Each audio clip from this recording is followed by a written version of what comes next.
abusuafo enanso bio akraba jebi maka me ho makata munti mo mmere me ameso me mmere mo nyansapo ene ya hia yi itwase da na abre nyina na me bre mo foforo na mo so nya bi tu mu kotodwe mu ene minu amene beri dwuman eye ochiame tachi mensa eye kwa mama hene ne chiame no na chiame hene no enti minu se be mu bia wagye so se mabo ba madi ena me kan wo be kai no pa chiame tachi mabo ba madi piao abusiafo mi twa me ho aba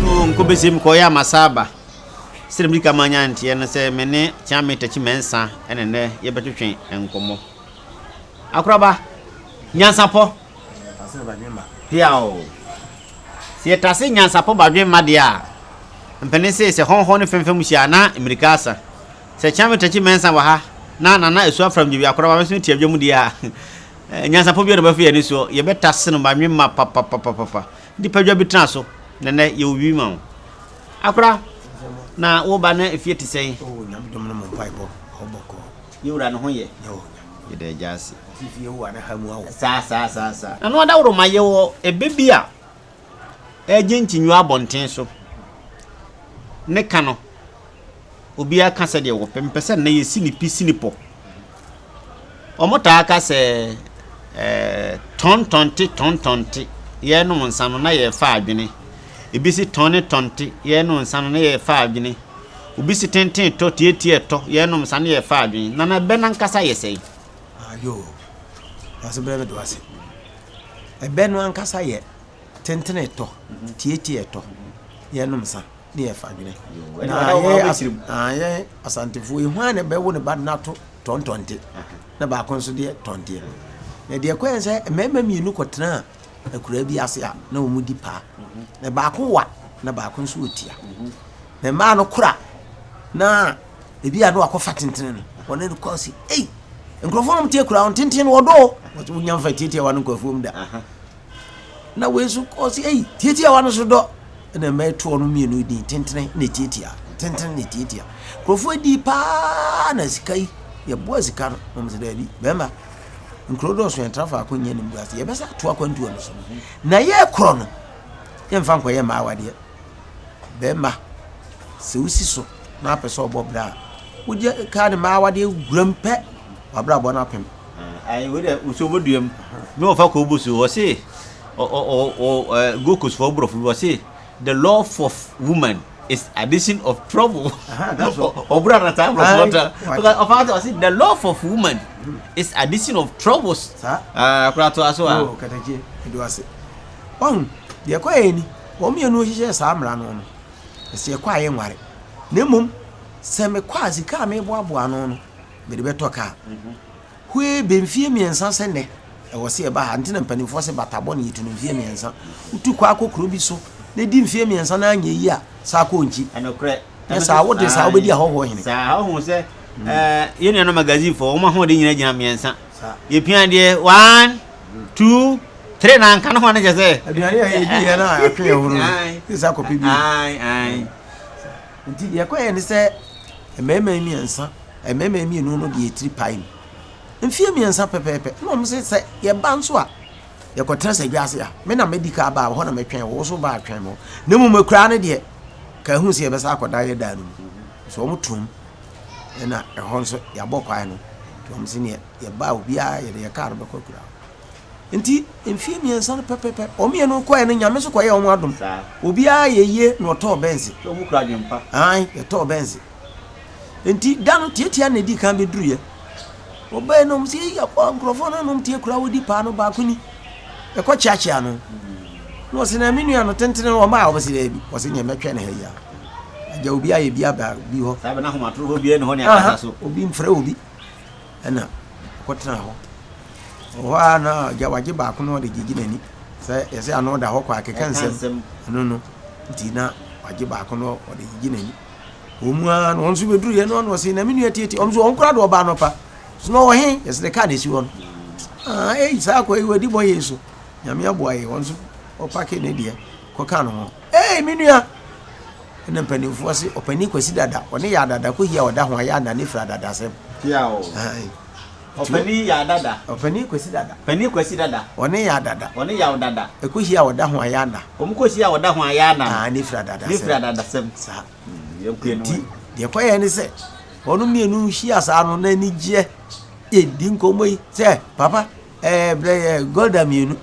Na yemfa ni amane. Oh, omo no me yansa na ba kon sese ne osofa mienu bre. No we to na ba kon de adwen ba se menua. Unim se ye kan se ba be sa akoda kura ho. Sa be nya ni di. Se sika wo ya hu. Tentene to, mi tietia wanso me to. Se ya hwe yansa ye no mi. Me mfa dwen. Wa hwe be da nsa dwase ya. Enti yentwa nsanom no so. Na yempa dwan ni enko ye kura ho. No hwam ye bon dada so. Ohwam ye bon Dada so. Na smart. Nti wo mu mienu so de akoro na kofo ate senia oyi ka kire wi no. Omde ye be say say tentene to tietie to ye nom sa no ne ye fa dwene na say tentene wosika tietie wosika dia ye di ensa no mon kira ye be ka ha sa nti ye se be ma wo ware na ayire to soso dudu a susumu enenye wa nhwe ye be ka wo nkonka sa na tie oh nura me dasi afei de to so bio ye se kwaache ade efe ene nkwanche ade efe ebe ne ye de hia kwache na wo ye sika dwinie wo sika dwunfo nti wo ya wo de kosi na won say store so obi store wo kwa store bi ene wo mantam wo ya sa obi amato nti ade no wo kwa nti wo ya na ba ye ne so wabre ne so no wo de agu asawa tutun so na say plate ya say so ya wa na wumnesi na ni mu kwa awonti na ye kwaache ne niema na dwinie no oye a efe no wo de si kwa nche na mu ye de sika na eto ya so de asi wo so obi edu o mfa bi da ye mfa na nti wo de kwaache ye ade na efe a wo de si kwa nche ya wo de si wo se ye nto oton sana abere du fa na preko ebe ne ye se ebe ne preko pe ne ye kwaache ade efe ye de sika na eto kwaache ade efe ye de sika na eto se de beneti no yo Tony Ntiade asenke nkwada agbakọ ho akwasi wo say dey ye Tony Ntiade a nke nkwada agbakọ ho uwi aduane no aso ase ko ju ko fa nambla kama se anadwe na agbakọ ho ma nke be hu be ma sa o se kan ntwie sere krade be kine dan yira bobo an nso it is kaka chama tachi mensa na mene sia no maka se honhon ne femfem sia na mrikasa na sibra ka no aha from my home ano no from petit ko yo be kani fede fanyo fede no no Mati mi ura me dasi ya ku ya nimbio ya sise keteche tua no ya anum afere na ya anum na nkasa kura no ene ho anum me pete me ya anum ansa na be no ebe no nkasa na nanum bu ya no ene se ya sise keteche no etua du ko ja akwai da no wafere obi obeja akwai ntina mpanifo se du ja akwai ne bu akwansini keteche train wose sabre de nana from sabre de wodu na cheso woni gya okwai na wo hwe de adu no emu twe no ha ti de ogya okwa no ne bu akwansini ti otiwa nyino dwo ti sa wo ansa mafia aduane no ano ne nkwa ne yem se sabre ya wo maaye de onim se ka no wonya bi de ko nti ena yese so ogya obi kwai nti panifo so ta si da bi inya kwa ma kantu we sa no afa baba fe no ani atata ni su nti wo hwe na nya ko bo mna wo kodoka wi mi she gina bi ho da nti bi mi na mso no mu ni kunu si mi wura mso so mi so anti mi obeka me oba nzu mi odam okunu ko agya me se bram bre ho pa eje e wote ase no etoginisi mienu mu na ma no ansa no no ene me kwa ko dam na ho se me beginisi anom ba me mbi yo matiem ne ka he no ese e de tokoko na pambo nsam wan krokro no wonko nti mfani e de pamu fie be yi ati yese nti mfani e de pamu fie be yi ayi esofo yo si tutu se wo de ne de pamu no krokro no confuse na ho to abosiafo obo ayi na ba ko wire du egu ba ko fo so ne nsa so nyame ni kata munyama ye moa na ye ni dwuma se de be ya e betena ho na enkyirima nso wo mo anya bi ato mo kuto nti sa de ye ko de be kaka ye kasa kwa abrofo no betiro de abre ye ade wo mo na twiro dada ni yensuama bibia enkoso kada ja ko aba bio ya wura da se be akura yesre kwa ya na se yesre nante yesre kwa ni aka kira wo se kwa da fo na okoka se wo sre nante na aka se nante da fo ma na se woni pa sre nante free na wo fo nsem bra wo sa ne so nsam yenu aka kira wo se nante de na nante bagi todi ne de gigi tata na de ma ehu bo ni pa nti wo msuro akwansere ne se wokọ ahemfie na edi wasem na akoye ni amo ho nsema na nano wo abọ nani akire ne mpanimfo nse ne mi pagya mu kakra na mo hwe na munya no kwai yobeti anse je na ye de bi ko de ande o pia wura na nkuma mu ani akoyi afiri so ama ya kokun no mu se da bi sa na tie di ahemfie kwanko gya ande musuo di ne mko wa ai tini amekoa esre nante na ukaso wasre kwa hiyo azibia ni na kwa kuja nulu na nsi na ndie ebeto na nanu nyina usre kwa so wonye ekwa ni wani kwa da form sa mene oyonko bitwetwe nkomo na wo kase enkomo atiefo nkomo ye twetwe ye bon nkomo ye ni nkomo enkwa nta ho nkomo ye upata pa asem so na be kire na ukona sa ugu nsem a wuni asem ese fro ahemfie a wokọ a wubusa wano wubusa wa yase eno so ne sei wonfa wano nka aboni ntia obi wonfa obi ira efre wa na wo ohun se kwasi dabo yo ede busuafo yesre ekwai yesre nante de wosra na wosra firi wa wofo no nsem ne ben se de na etie no yo miwura yasi yenya kwai ntwansu adentia de ma basa no ehie kura moto a entwansu esuo di etwa bibia so tia aninti se be ma kura wo koware na kronuni na nsuo da krodo ntem na asa koware kro ba ko no a ewo nso na yese na de odne be ma twasuo na ka wa kwa atra yese wotra asuo twa no nye ni pa nyina ni ma dware enti de nana mu se nsuo so onfa masai enti obi bi patapa asem no koto nsuo mi nsuo ne kora adakaka wo di oni nyina ahim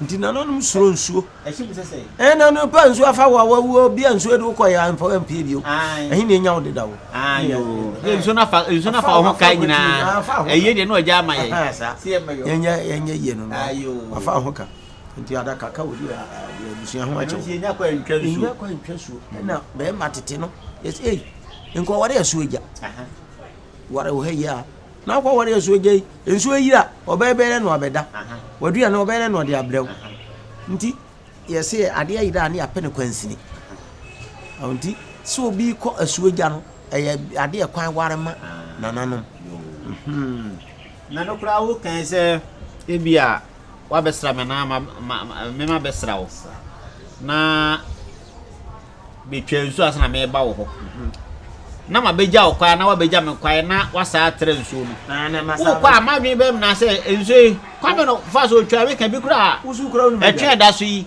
dua ba ko na da so enti enyama nyanyan ne enyina du nsu na ja ho a matra watra obia da nani a na yi nsu ho adwen we du asu eja na otwe nani na fe mu adi eno anu ababa ye no obia akọ yo enti abusuafo yesi enya kwa ntwansu nti hoho besra wana akosra obi a udi du nsu na ja ono hwe na wotra ko wi a ensu ni mu ntemu bio baba ono so baba na obi akọ na mu nso tra na wo obisa beja akwai wo kwa na wo de adwonwa batu tirim se ensu yi obetimi atwa enti enya kwa ntwansu ase no senti na mpanifo se otu abotuo no amu anato ye mu a wo de dadwen ato so ai uni mutu etirim to yese ka bo ewu owu ha afedi abo de ko na se wo be fia unya abo yi tu eso de ka to abo wu dato ye wo be fia na so di ekira ko penade so sa tu so to da nya bato so sa na tinti na bofo se utiri ye akum osono no ko wuda ko ti ano aso na ho abia ene na me bisa no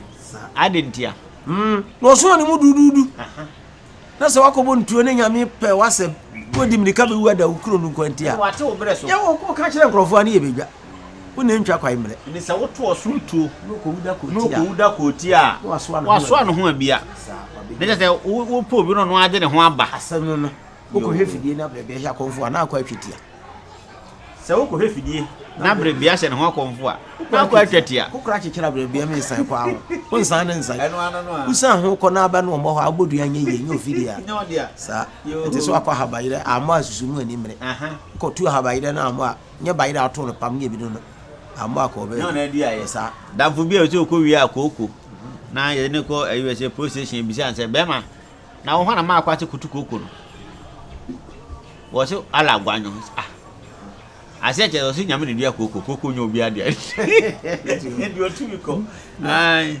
ndia fu ye do hu koko do hu nyame ne dia ye kura ye do hu yo na ya si da bia 70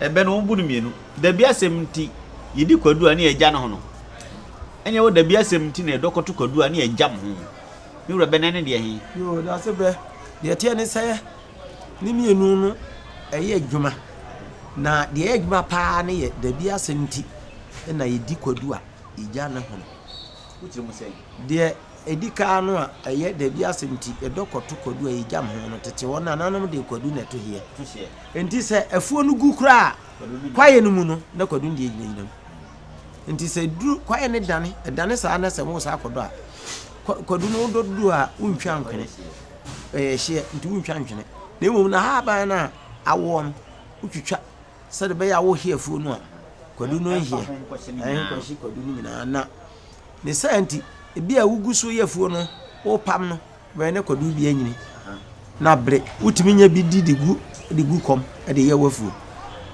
na se de no tie no no na nanan mabako sam chese tete no se na ka ni ho a nipa di tu kwai enso na nipa tu kwai pa afisa ye hu twene nyina na ye boye nsem na ba ma bi tu kwai na onam fomwa free bese se kira kwa aman na wo ba atonsu wo boja kru ai na ma kru no ho sa be ma no ba obeduru atonsu kotia na maami bia ne fie di kai o mane ho na o chia no tete wo de ne nipa nim nchia so mfa so nte se nne a ohu akwara akra na oto opani ahuba ai money be ma na chi sa de a chi no amna bisa so de o hotie de wa hye obo de yensa ahira won wo ko kambrofo akira opani nti pani wura ho na o chia maami no maami pa konwa ma no o hwe se wasi abre fifre so opani transe ne maami hwe nso bi mro pe nso obre no se ne pani me so medidi agyaw nti ne maami hwe ko fa akwadu isa no de ma wura isa ne geto abobie so na nwia na bisa akwaso be ma eti hu hwane be miensa na maami ne se ne madam fu bi afre me hanti mi tie maba meba no na gya wawie na yedi amane ne be ma swat na maami no so wo apantu kokko metim miensa egu afasina nim ya ka fasin a de ne na mafo friend wo no wo afasina nim na egu na maami ko wo wa nche na maami ba ko ba no chia opani obuza nse na efie wura yi we no so wo sina dafu bi so meti ase wo se ya ne emi ana wo ka ase kokko bi e wo ha na ka memefa woni papa ne kan sa no wo se han no kura ni na ka papa no so ka chense no wan kan chem so bi wa beje kokko wo se no ani kura ni pani nti ni yo se ne wa kira wo dia no fa koi mami ba ya wo se pani pa cho mani nsana wudi kwaduru ha na be fa apantu kokko metem yensa egu e no so waranfu bi na ba ha se wo se wo mefa wo se men kan kira obi ya so wo mefa wo se me wo ha no ba ye se ne ho na aba ye na so mefa pantu kokko metem yensa ti me su minino nto afako afi o ba isi pani o ya na se wadi aka kodunu hu aka no so bro a minti menyasa ndi ho no ama pani ne ye na adwen so obesa aniti tete won so entamka ene de sayiti no se me ka kure so hene akonya se me hunu minni sa ayi no na de me kura meti hunu Omo kan sa anu ana ahenkwa be pie ho. Na o chi wom de bia. No de asem no kwa ahemfie na ye me be fa opani ne maami. Na pani no wadi kokosa no kwadusa no wadi emufa. Wadi hina. Amana ka hina.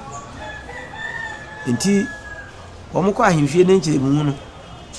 Na nana ne mpanimfo no nana tu ni pase. Ye ne maami no ne papa ne nsa amle fie ho. Emehwe atran yim. Ye chini efie no ho nyina hia ye hunu kokko hono.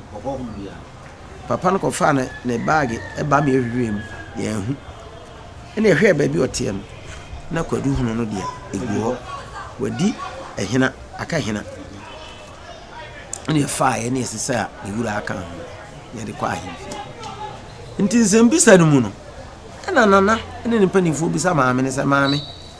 Kokko ene kwadu de hina esoso no se ye kwadu. I want to kokko na esoso na kwadu na esusa. Na se kwadu a esusa pani wi no. Wantimi anwene hono na nka ho. Wogiri so obetuma wi kokko ne hono. Ose ene so da bi. Se ne na gi pani na asem no tumi se kokko no wonim ho hwe. Ma mense magiato. Omse ne wodi asem ato no so. Ama wodi ahometi akantam. Ntino ya chiudi dia. No kanta mamre de boss. Wan fa mo so wonde se ono o kan na we ni so pie ono so ache won. Na obi kanta na te wan fa mo so ya chi otimi chiudi. Wa chi ne se maame so etieti antam so. No correct. O kan na wan fa mo so a watieti antam. Wati antam so. But the boss dey na go siku. Asem no. Sa. Yes no. Yo, eno ntina. Kwadu hunu na oja aye no. Enu bomu na edi na gina mu mi ehu se ampa se. Enti bra wo mu di asem no ebu a efie wura ni fon. Ena oho no ye ne se nana. Wonu panifo me dam ase. Se mahu se modern okre ni di asem wo ahemfia. Na mom maami woni mida. Me hoho no mabepia. Na se maami atimi agem feso. Amam bibia adia. Osefo na abese me ne ntem. Meka se mama maami atua kapreba. Na nana me so maanya ade. Nti eka no amoabo maami no. Nim se bia menti no beti so. Nanso mpanyin se aboa ne de agya kwa enya no kwa. Nti no sika no mesrenti so ahemfie bo ka no ansrenti so ana amu ade. Na amu ade abodifa. Nti o kan ye no ye ma na abodifa. So metua sika no fa. No panyin tu no to. No tua mama me no. No sena na ne panimfo free sabre kron. Be de beye afutu sem ama me ho se da bia semti. Owo me na wamedi kwadu a megya no hono na semba manya danse. Ene da bia semti na yedi kwadu a yegya no hono adanse ntia. Ene da bia semti dokoto kwadu a ne yegya mo ne nyina ye ba ye bu. Busuafo ebre ye ninka so. Twedi apon ye adom a da se ne mesa afre kya metechi mensa biu na matoa so. Ye be hia da se ne. Akraba makramu. Yansa pay when in a wow, besi dansa mio. Yansa